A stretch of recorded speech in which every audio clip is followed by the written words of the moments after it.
ایک تو یہ ہے کہ آپ لوگوں سے معافی لے، معافی مانگے. ہمارے ہاں نا معافی کا مزاج قبول کریں، جب کوئی بندہ معافی طلب کرے تو معافی. ہمارے ہاں معافی مانگنے کا رواج میں آپ یقین کریں سرے سے ہے ہی نہیں، بلکہ الٹا لوگ چڑھائی کر جاتے ہیں، کہتے ہیں اوہو تم نے معافی مانگ لی ہے تو معاملہ ہی ختم ہو گیا. اور جو آدمی، میں بڑے زمانے سے کہہ رہا ہوں کہ میرے ملک میں ایک رواج بنتا جا رہا ہے، جس کی زبان جتنی زیادہ سخت ہوتی ہے اس کا عروج اتنا زیادہ ہوتا ہے. جو تھوڑا سا شرافت کا مظاہرہ کرے لوگ اسے بزدل سمجھ لیتے ہیں. عزیز بھائیوں، اپنی زندگی میں معافی مانگنے کا مزاج بنائیں. آپ طلب کریں کہ یار مجھ سے غلطی ہو گئی، میں انسان ہوں. آپ یقین کریں ڈھیر سارے لوگ ہیں جن کے ذمہ ڈھیروں معافیاں ہیں، لیکن ان کا مزاج نہیں، ان کی طبیعت نہیں، ان کا تکبر آڑے آ گیا ہے. اور میرے نبی پاک صلی اللہ تعالیٰ علیہ وآلہ وسلم نے فرمایا تھا یہیں بدلہ دے دو کسی کا دینا ہے تو یہیں معافی لے لو، یہیں. ورنہ فرمایا یاد رکھنا قیامت کے دن تو اس طرح ہوگا کہ اگر سینگ والی بکری نے بغیر سینگ والی بکری کو مارا ہوگا اسے بھی قیامت میں بدلہ دینا پڑے گا. یہی معافی تلافی لے لو، یہی. تو ہمارے ہاں مزاج نہیں. مزاج بنائیں نا، آپ معافی کا مزاج بنائیں. رسمی ویسے معافیاں مانگتے ہیں، آج پہ جا رہا ہوں بھئی اگر کوئی ہو گئی تو معاف کر دینا، یہ تو رسم ہے، تو بڑی دنیا ادا کرتی. آپ کو پتہ ہے کہاں آپ کو معافی لینی ہے. تو جہاں جہاں اس طرح کے معاملات ہیں وہاں آپ کلیئر کریں. صحیح بخاری میں حدیث ہے حضرت ابو ذر غفاری سے، جب کسی نے کہا کہ آپ نے اسی طرح کے کپڑے خود پہنے ہیں جس طرح کہ آپ کے غلام نے پہنے، یہ کیا معاملہ ہے؟ تو فرمانے لگے، اعلانیہ خود بتانے لگے، فرمانے لگے مجھ سے ایک دفعہ غلطی ہو گئی تھی، میں نے ایک غلام کو جھڑک دیا تھا تو نبی پاک نے مجھے تنبیہ فرمائی، تو میں نے اس غلام سے معافی بھی مانگی، اور اس دن سے لے کر آج تک میں جس طرح کا خود لباس پہنتا ہوں اسی طرح کا اپنے غلام کو پہناتا ہوں.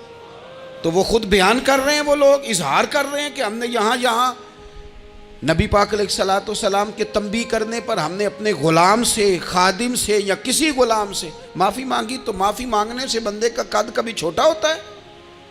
میرے نبی پاک علیہ السلام نے فرمایا جو معافی مانگ لے اللہ تو اس کی عزت میں اضافہ کر دیا کرتا ہے. تو اس لیے ایک تو جہاں یہ معاملہ ہے وہاں، اور دوسری جو آیت میں نے تلاوت کی اس میں اللہ کہتا ہے کہ غصہ پی بھی جاؤ، معافی مانگو بھی اور معاف کر بھی دو.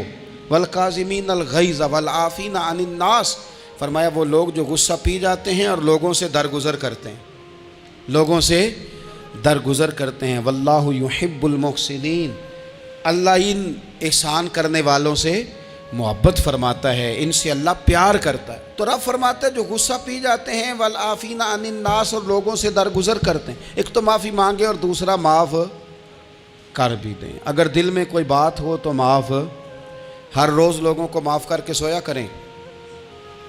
پہلے تو اس طرح کا کوئی کام ہی نہ کریں. ایک شخص نے جملہ کہا تھا، لکھا تھا، کمال لکھا تھا، اس نے کہا تھا کبھی ایسا کوئی کام نہ کرنا کہ کوئی تمہاری وجہ سے جا کے رب کے سامنے رونا شروع کر دے. ایسا کوئی کام نہ کرنا کہ کوئی بندہ تمہاری شکایتیں اللہ رسول کو لگائے. اس طرح کا کبھی کام نہ کرنا کہ وہ تڑپ اٹھے اور کہے اب تمہارا شکوہ میں نے وہیں کرنا ہے. کچھ لوگوں کی شکایتیں کرنی پڑتی ہیں، اللہ رسول کی بارگاہ میں بھی، اپنے مشائخ کی بارگاہ میں کر دیتے ہیں. بعض اوقات انسان وہ بے بسی کے عالم میں کرے یا بہت زیادہ تکلیف اسے سہنی پڑے تو تب کرے، ہو جاتا ہے. تو ایک تو ایسا کریں نا، اور کوشش کریں لوگوں کو معاف کر دیں، اپنے دل سے چیزیں نکال دیں. دو لوگ بیٹھے تھے نا حرم مکہ میں، ایک صاحب کہہ رہے تھے کہ میرے اوپر وہ بدر میں جو قتل ہو گئے کفار ان کا ذکر چل رہا تھا، تو دونوں گفتگو کر رہے تھے بدر میں ہمارے اتنے لوگ مسلمانوں نے مار دیے. تو ایک ان میں کہنے لگے کہ اگر میرے اوپر قرض نہ ہوتا اور میرے چھوٹے چھوٹے بچے نہ ہوتے تو میں تو تلوار لے کے جاتا اور مدینہ شریف جا کے معاذ اللہ بدلہ لے آتا. دوسرا کہنے لگا میں دیتا ہوں نا تیرے بچوں کا خرچہ بھی اور میں تیرا قرضہ بھی اتارتا ہوں، تو جا. اس نے کہا پکی بات ہے؟ کہا ہاں، قرضہ بھی میں اتار دوں گا، تیرے بچوں کا خرچ بھی اٹھاؤں گا، تو جا. اس نے خنجر تیار کیا، تلوار تیار کی، گھوڑے پہ بیٹھا، گلے میں وہ تلوار اس نے اپنے ڈالی اور مدینہ شریف آ گیا. اتفاق کی بات یہ کہ ملاقات حضرت عمر سے ہوئی. جناب عمر کہنے لگے مجھے تیری نیت ٹھیک نہیں لگتی. پکڑا کدھر آئے ہو؟ کہنے لگا میں تو بدر کے قیدیوں کے بارے میں بات کرنے آیا. فرمایا تلوار لے کے؟ تلوار لے کے چل تجھے حضور کے پاس لے کے جاتا ہوں. نبی کریم کی بارگاہ میں لے گئے تو حضور فرمانے لگے کیسے آئے ہو, کیسے آنا ہوا؟ کہنے لگے جی میں تو بدر کے جو قیدی آپ کے پاس ہیں ان کی بات کرنے آیا تھا. تو حضور فرمانے لگے چل پھر باقی کی میں سناؤں. خیال آیا مسلمان نیک و بد پہچان جاتے ہیں, محمد آدمی کے دل کی باتیں جان جاتے ہیں صلی اللہ تعالی علیہ وسلم. فرمایا میں سناؤں؟ حضور کیا؟ فرمایا تم اور فلاں بن فلاں وہاں بیٹھے ہوئے تھے نا حرم مکہ میں فلاں پہاڑ کے ساتھ ٹیک لگا کے, اور تم نے یہ کہا تھا نا کہ قرضہ نہ ہوتا, بچے چھوٹے نہ ہوتے تو بدر کے مقتولین کا میں بدلہ لیتا. یہ سارا کچھ طے کر کے پھر آئے ہو تلوار لے کے, اور یہاں کہتے ہو میں قیدیوں کے بارے میں بات کرنے آیا تھا. اس کے تو پسینے چھوٹ گئے, وہ تو بے حال ہو گیا. اس نے کہا اس کا تو سوائے اس کے اور میرے کسی کو نہیں پتا, اور اگر آپ کو پتا چل گیا ہے تو پھر آپ اللہ کے سچے رسول ہیں. تو حضور اگر آپ کو پتا چل گیا ہے کہ میں قتل کرنے کے ارادے سے آیا ہوں, میں معاذ اللہ بدلہ لینے آیا ہوں, اللہ کرے آپ کو سمجھ آئے میری بات کی. یعنی ایک تو یہ ہے کہ بندہ وہ پکڑا گیا ہے, اور ایک یہ کہ کسی کو پتہ چل گیا ہے کہ یہ اس کام آیا ہے. پھر لوگ جب معافی دیتے ہیں تو بڑی کہانیاں سنا کے دیتے ہیں, ایسے نہیں دیتے. حضور اب آپ کو پتہ چل گیا ہے تو کیا کریں گے؟ تو حضور فرمانے لگے تو بتانا تیرے ساتھ کیا کریں. اس نے کہا کہ میں نے سنا ہے آپ معاف بڑا کر دیتے ہیں. یعنی یہ گھر سے کو پیار کرنے نہیں آیا, پھولوں کا گلدستہ لے کے نہیں آیا, تلوار لے کے آیا, لیکن یہ میرے محبوب کا حوصلہ ہے. اور آیا بھی عین مسلمانوں کے بیچ ہے, جو چاہیں اس کے ساتھ کر سکتے ہیں. اس نے کہا معاف کر دیں, تو حضور نے فرمایا جا میں نے معاف کیا. حضور نے معاف کیا. وہ کہتا حضور معاف کر رہے تھے اور رب میرے دل میں ایمان کو تازگی عطا فرما رہا تھا. حضور نے معاف کیا اور میں نے کلمہ پڑھنا شروع کر دیا. ہم معافی نہیں دیتے, کبھی کبھی صلح تو کر لیتے ہیں, صلح ہو جاتی ہے, پنچایت میں صلح ہو گئی, پھر لڑائی ہوئی, پھر بات شروع سے شروع ہو گئی کیونکہ ہم نے معافی, پھر وہ بات شروع ہو گئی 1955 سے. تو بھی آکھیا سی, تو اے بھی کیتا سی, وہ بننے والی گل یاد ہی, او بس کر یار, کچھ بھولیں بھی تو. بچے پتہ کیوں خوش رہتے ہیں؟ آپ کو پتہ ہے بچے کیوں خوش رہتے ہیں؟ بچوں کو بات بھول جاتی ہے. اس لیے بچے, اماں نے ادھر 2 تھپڑ مارے 3-4 منٹ پہلے, اور اگلے 5 منٹ میں اماں نے پھر ماتھے کا بوسہ لیا تو بھول گئی بات. اللہ کرے کوئی تھوڑے تھوڑے بچے بھی بن جائیں. یہ جو بہتے سیانے ہیں نا, ان کا بھی اللہ ہی حافظ ہے, عقل زیادہ آ گئی ہے نا. اس لیے اقبال جیسے لوگوں نے کہا تھا خرد کی گتھیاں سلجھا چکا ہوں, یا رب مجھے صاحب جنوں کر دے, صاحب جنوں کر دے, صاحب اللہ کوئی تھوڑا سا مجھے مجنون بھی بنا. یہ زیادہ عقل تو کسی کام کی رہی نہیں, پاگل کر دی, پاگل کر دی. بہت سارے لوگ ایسے ہیں زیادہ سمجھدار ہوتے ہیں, لہذا معافی دینے کو تیار ہے. معافی دیں, جب کوئی معافی کا مطالبہ کرے تو اسے معافی. سب سے مشکل کام ہوتا ہے لمبی لسٹ والے دشمن کو معاف کرنا. لسٹ جس کی لمبی ہو نا غلطیوں کی, ایک آدھ غلطی تو معافی ہو جاتی ہے. کچھ لوگوں کی لسٹ بھی بڑے, کچھ عادی مجرم بھی ہوتے ہیں, لسٹ لمبی ہوتی ہے, ان کو معافی دینا بھی تھوڑا سا مشکل ہوتا ہے. لیکن کمال بھی یہ ہے کہ جس کی لسٹ لمبی ہو اسے یک جنبش قلم بندہ معاف کر دے. کو چھٹی ہو گئی, جا تجھے معاف کیا. اور یہ ہمیں کیوں کرنا چاہیے کہ میرا رب بھی ایسے کرتا ہے, میرا رب بھی ایسے, وہ گنواتا تو نہیں نا, یہ بھی کیا, یہ بھی کیا, یہ بھی کیا. حضور فرماتے ہیں, ذرا سننا حدیث, حضور فرماتے ہیں کچھ لوگوں پہ اللہ کرم کی چادر ڈال کے نا قیامت والے دن, یہاں بھی اس نے پردہ رکھا تھا تو وہاں بھی کرم کی چادر ان پہ ڈلے گی. تو اللہ فرمائے گا یہ گناہ کیے تو چھوٹے چھوٹے گناہ اس کے گنوائے جائیں گے. یہ اب وہ ڈرے گا, چونکہ پتہ تے سارا ہے نا سردار نو کیتیاں دا, اب وہ ڈرے گا. چھوٹے چھوٹے گناہ اس کے گنو, تو اس کا خیال ہے بڑے بڑے بھی نہ سامنے آ جائیں. چھوٹی چھوٹی غلطیاں اس کی گنوائی جا رہی ہیں, جو ڈر رہا ہے, کانپ رہا ہے. قربان جائیں نبی پاک کے لفظوں پہ. کچھ گلاں اجیاں نے قرآن پاک اجیاں نے, یہ نا میری دادی کہا کرتی تھی, میری اماں کہا کرتی تھی, کچھ کام اجائے نے. کچھ گلاں اجیاں نے کہ اتنے دل کرتا ہے صفحہ بند ہو جانا ہے تو معافی ہو جانی، یعنی ختم ہے یہ بات، اس سے آگے کسی نے سوال پوچھنا ہی نہیں۔ چھوٹے چھوٹے گناہوں کا اللہ تذکرہ فرمائیں، یہ کیا یہ کیا یہ کیا، یا اللہ ہو گیا۔ اب بندہ ڈر رہا ہے کہ بڑے بڑے بھی سامنے آ جائیں گے، لیکن چھوٹے گناہوں پہ ہی فل سٹاپ لگا کے نا تو رب فرمائے گا یہ جو تیرے گناہ ہیں نا اس کے بدلے تجھے نیکیاں دی جا رہی ہیں۔ تو نے سچی توبہ کی تھی تو ان گناہوں کو بدل کے نیکیاں بنایا جا رہی ہیں۔ پہلے ڈر رہا تھا، حضور فرماتے ہیں، اب فٹافٹ بول پڑا، کہنے لگا یا اللہ میں نے تو بڑے بڑے بھی کیے ہیں، یعنی اگر چھوٹوں کی نیکیاں بن گئی ہے تو وہ پاپ کدھر ہیں بڑے بڑے، وہ میرے کدھر ہیں۔ کریم یہ بات کر رہے ہیں اور صحابہ رو رہے ہیں، میں نے تو بڑے بڑے بھی کیے ہیں، بڑے بڑے کدھر ہیں۔ اللہ تعالیٰ بندوں کو معاف فرماتا ہے، رب اپنے بندوں کو وہ معاف کرتا ہے۔ اگر اللہ معاف نہ کرے تو جتنے جرم ہمارے رب کو ہمارا پتہ ہے، بتاؤ سویرے روٹی ملے، سانس ملے، شعور قائم رہے، جب مالک اتنا معاف کرتا ہے تو ہم اس کے بندوں کو کیوں نہیں معاف کرتے؟ کر دیں معاف۔ پکے لوگ کھڑے تھے، پکے دشمن کھڑے تھے فتح مکہ کے دن حضور کے سامنے، اور کچھ لوگ ایسے ہوتے ہیں جن سے امید نہیں ہوتی، اپنے ہوتے ہیں کہ یہ والا جملہ، اور بندہ کہتا ہے یار تجھے تو نہیں نہ کہنا چاہیے تھا، کوئی اور کہتا مجھے۔ کہتے ہیں، یہ نہ سمجھیں کہ لوگ کہتے نہیں، کہنے والے، یہ بات ہی آپ چھوڑ دیں کہ کوئی آپ کو کچھ کہے گا نہیں، یہ چھوڑ دیں۔ مخلوق تو اس طرح کی بات ڈھونڈ کے لاتی ہے کہ انسان پریشان ہو جاتا ہے کہ یار میں یہ کر سکتا تھا، میں نے کیا نہیں، اور جو میں نے کیا نہیں وہ تو نے میرے کھاتے ڈال دیا ہے۔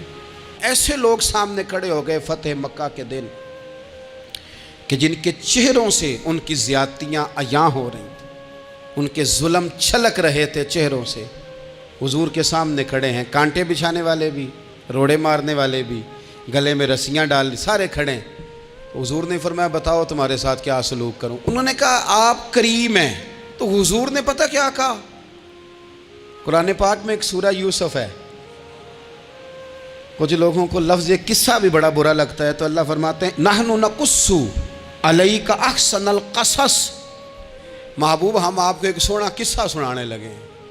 اس کو اللہ نے قصہ کہا، سونا قصہ، سورہ یوسف کو۔ تو سورہ یوسف کیا ہے بھلا؟ ذرا انداز دیکھیے سورہ یوسف کا۔ پہلے حضرت یوسف لاڈلے ہیں باپ کے، لاڈلے، پھر اسی جناب یوسف کے منہ پہ تماچے ہیں، پھر وہی جناب یوسف کنویں میں ہیں، پھر کنویں سے بچ گئے، کنویں میں گرا بھی بندہ کبھی بچتا ہے، بچ گئے، اللہ کی شان ہو تو بچ جاتا ہے، بچ گئے۔ فرماتے ہیں میں نے سمجھا بچ گیا ہوں، جب بچ گیا تو بڑی تکلیف ہوئی۔ بھائیوں نے کہا ہمارا غلام ہے، ہم نے بیچنا ہے۔ سگے بھائیوں نے بیچا، جو باپ کی طرف سے سگے تھے بیچا۔ فرماتے ہیں میں بکا، اب بڑا پریشان تھا کہ یار کبھی آپ غور کریں نا کسی کا ریٹ لگ جائے۔ فرماتے ہیں اب بڑا پریشان تھا، اور جب میں مصر میں گیا تو میں کونے میں کھڑا ہوں اور لوگ مجھے خرید رہے ہیں۔ محبت میں یہ قصہ سنانا تو آسان ہے کہ بی بی اٹی لے کے آ گئی تھی، پر جو بیکرا ہے اس کا بھی تو حال دیکھو نا کیا ہے، اس کا ریٹ لگ رہا ہے، یہ بھی تو بڑی۔ اور جناب یوسف کہتے ہیں پھر عزیز مصر نے خرید لیا تو بادشاہ کے گھر گیا تو کچھ سکھ کا سانس آیا۔ یہ حضرت یوسف ہیں، یہ لاڈلے ہیں۔ فرماتے ہیں سکھ کا سانس لیا ہی تھا کہ جناب زلیخا نے الزام لگایا، اور وہ غلطی معاذ اللہ جس کا تصور بھی نہیں، اس کی پاداش میں سالوں جیل کاٹا۔ لیکن خدا کی حکمت ہے نا، اللہ کا کرم ہے نا، جس ملک کے وہ قیدی تھے رب نے اسی ملک کا حکمران بھی بنا دیا۔ یہ اللہ کی حکمت ہے نا، تقاضے ہیں نا۔ صبح کے تخت نشین شام کے مجرم ٹھہرے، ہم نے پل بھر میں نصیبوں کو بدلتے دیکھا، وہ جو چاہے جب چاہے کر دے۔ تو جب وہی بھائی مجبور ہو کر سوالی بن کر سامنے آئے ہیں، پتہ کیا ہوتا ہے، بندہ معاف کر دیتا ہے، بہت سارے لوگ معاف کرتے ہیں پر کہانیاں سنا کے، پتہ جے نا ادوں کی آکھیا سا جے، پتہ جے نا ادوں کی کیتا سا جے، پھر پتہ جے نا تسی اے بھی آندے سو، یہ ساری کہانیاں سنا کے۔ لیکن حضرت یوسف کے سامنے کھڑے ہو گئے. جناب یوسف نے بات چھیڑی کوئی نہیں, فرمایا تم سے بات ہی کوئی کرنی, جاؤ تمہیں سارا کچھ معاف کیا. اب جب یہ لوگ مکے والے حضور کے سامنے کھڑے, اس طرح معافی دینی چاہیے. یہ جب سامنے کھڑے ہوئے تو حضور نے فرمایا پتہ تمہارے ساتھ کیا سلوک کرنے والا ہوں؟ کہا حضور نہیں. فرمایا وہی جو جناب یوسف نے بھائیوں کے ساتھ کیا تھا. پچھلا صفحہ پلٹنا ہی کوئی نہیں, جاؤ تمہیں معاف کیا, جاؤ تمہیں معاف کیا, جاؤ تمہیں معاف کیا. اور صرف معاف نہیں کیا, ساتھ عزت بھی دی. سب سے زیادہ مقابلے تو حضرت ابو سفیان نے کیے تھے نا, آخر تک وہ آئے تھے. آج وہ کلمہ پڑھ رہے ہیں, سردار ہیں, کلمہ پڑھ رہے ہیں, تو نبی پاک نے صرف معافی نہیں دی, عزت بھی دی. فرمایا جناب ابو سفیان چونکہ اب مسلمان ہو گئے ہیں, میں سب کو معاف کرتا ہوں, جو اپنا اندر سے دروازہ بند کر لے اسے بھی معاف کرتا ہوں, اور جو ابو سفیان کی حویلی میں آ جائے اسے بھی معاف کر دوں گا. تو ابو سفیان وہ کہتے میں حیران ہی ہو گیا کہ اتنی بڑی بات, معافی بھی دی اور ساتھ عزت بھی دی. تو آج جو سبق آپ کی خدمت میں میں نے عرض کیا ہے, اس کو آپ امید ہے یاد رکھیں گے. ایک تو یہ کہ معافی مانگ لیں. اگر کسی جگہ ہمارا معافی مانگنا, اگر ہم سمجھتے ہیں, ہمارا دل ضمیر گواہی دیتا ہے کہ مجھے معافی مانگنی چاہیے, تو معافی مانگیں. اور دوسرا پھر معافی دیں بھی, اور معافی دیں, سیاسی صلح نہ کریں, معافی دیں تو پھر واقعہ ہی دیں, دل سے دیں. اور آخری بات یہ کہ جس طرح ہم نے لوگوں سے معافی لینی ہے اور معافی دینی ہے, اسی طرح جہاں ہم سے شرعی قباحتیں ہوئی ہیں, اخلاقی کمزوریاں ہوئی ہیں, ایک بات تو اچھی طرح سمجھ لیں کہ نفل پڑھنے سے حقوق العباد نہیں معاف ہوتے, وہ بندے سے معافی مانگنے سے ہی ہوتے. ساری رات کو بندہ تسبیح پڑھے اور کہے کہ میں نے اماں کی نافرمانی کیا تو معافی ہو جائے گی, نہیں, وہ اماں ہی معاف کرے گی تو معافی ہوگی, وہ ابا ہی معاف کرے گا تو پھر ہی معافی ہوگی. تو جو جہاں شریعت کی مخالفت کی ہے وہاں بھی معافی مانگیں, اللہ کے حضور گڑ گڑائیں, توبہ کریں, اور توبہ بدل جانے والی کریں, تبدیل ہو جانے والی توبہ کریں. معافی مانگ بھی لے, معافی دے بھی دیں. اور آپ سے یہ بھی گزارش کروں گا کہ جہاں اللہ رسول کی ہم سے نافرمانی ہوئی ہے, وہاں تنہائی میں 2 نفل پڑھ کے, تنہائی میں اللہ تعالیٰ سے بھی معافی کے خواستگار ہوں. یاد رکھیں جب اس کی خفیہ تدبیر آ گئی تو پھر معافی کا وقت ہو سکتا ہے خدا نہ کرے ہمیں نہ مل سکے, تو اب وقت ہے, خوب استغفار کریں, خوب معافی مانگیں. اللہ تعالیٰ آپ کو اور مجھے عمل کی توفیق عطا فرمائے.